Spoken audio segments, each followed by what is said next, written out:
It's now time to go from cars and land to the skies. And our next speaker is Attias from ParaZero, who's going to be talking about a sky without limits, talking about drones. But Eden also has a bit of a background as a pilot himself and actually was a brigadier general in the Israeli Air Force before this. So Eden, the stage is yours. Thank you.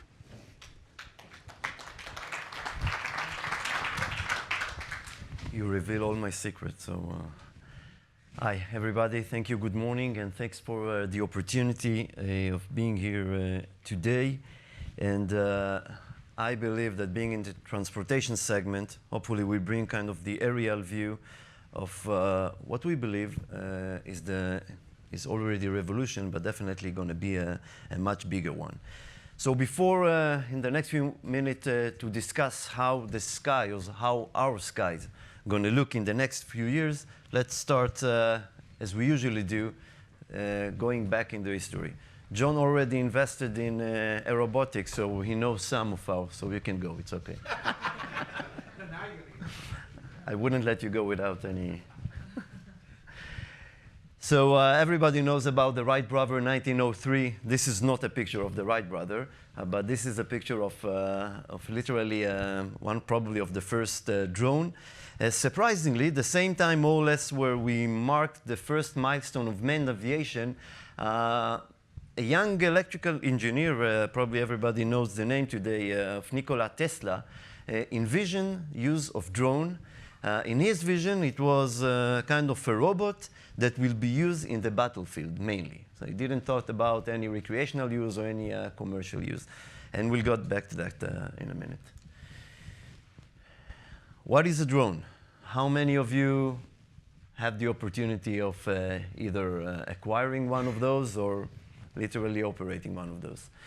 So by definition, is remotely a connected, automated robot. That's more or less what it is. And by saying that, it means that by pressing a button, these small things will hover. If we'll do it here, will hover in front of us. We can easily navigate it from right to left without being, as myself, a trained pilot or even a trained operator.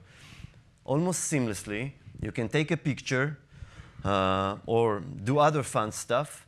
And this is, for many of you that didn't have the opportunity of literally going to the process of becoming and taking an airplane to the air, this is a magic.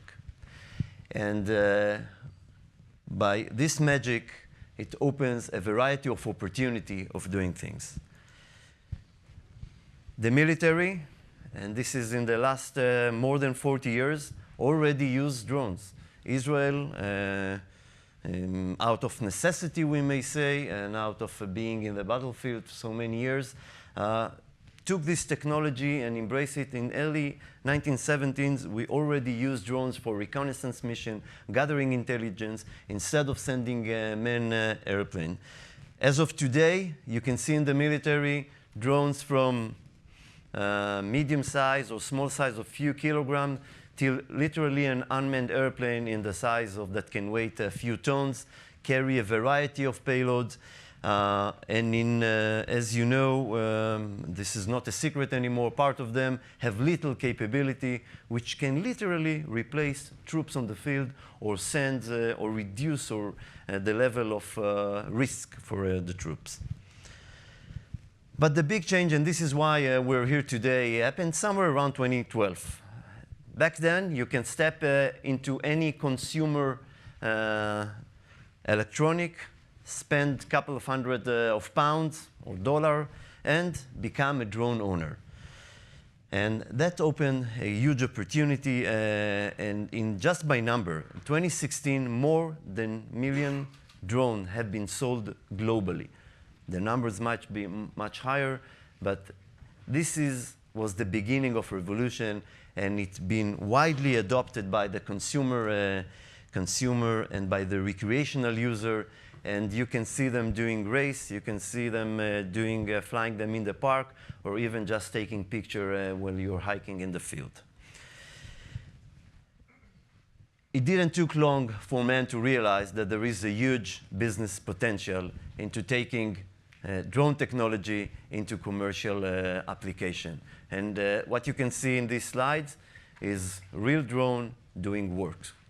And they are today in almost any industry, in any enterprise. You mention industry name, and I'll show you that there is already drone service provider that is doing work somewhere, everywhere. We can just take, for example, the inspection of infrastructure, a power line, a wind turbine, cellular antenna. It all can be done and already done by drone, by replacing an alternative which is much more complicated.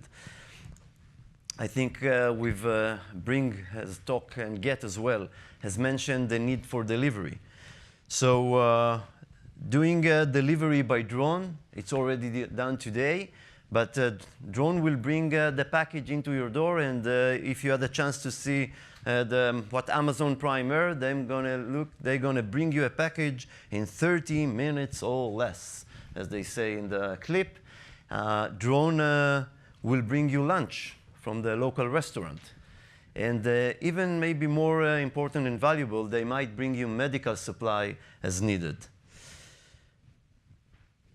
The challenge behind all of this is to see how we can do it safely and smartly. There is two main bottlenecks for this revolution to happen. One of them is literally regulation, and I'm not here to say any critic about regulation. Regulation is needed, is important, and is crucial to do this kind of stuff safely and happily. As of today, regulation is supporting a commercial drone operation. In early next year, we're going to move to the next phase of regulation that will gradually open the skies and allow safer operation, but with autonomous capability, beyond visual line of sight, and above populated area. That's where the money is.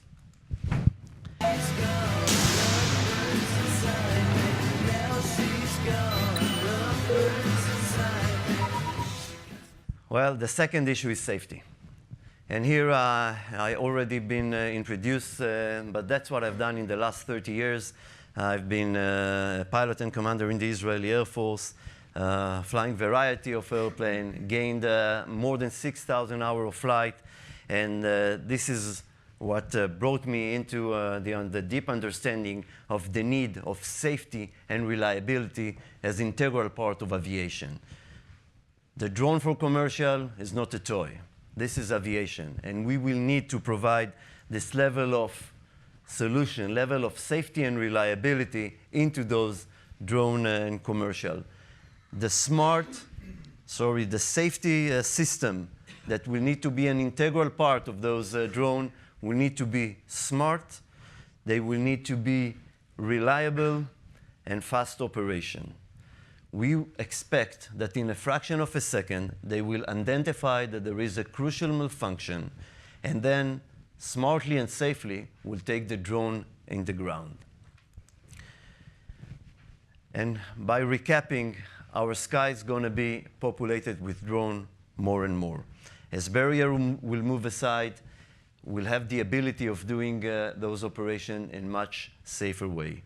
I personally decided in the last 2 years after retiring from the military and diplomatic service to invest not just my time, but my expertise in building what I believe a world-class company that will provide those type of safety solution for drone.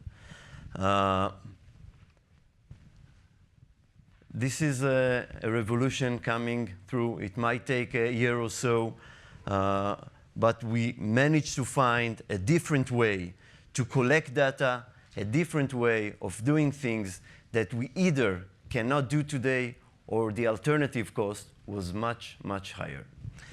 Thank you very much for joining me today.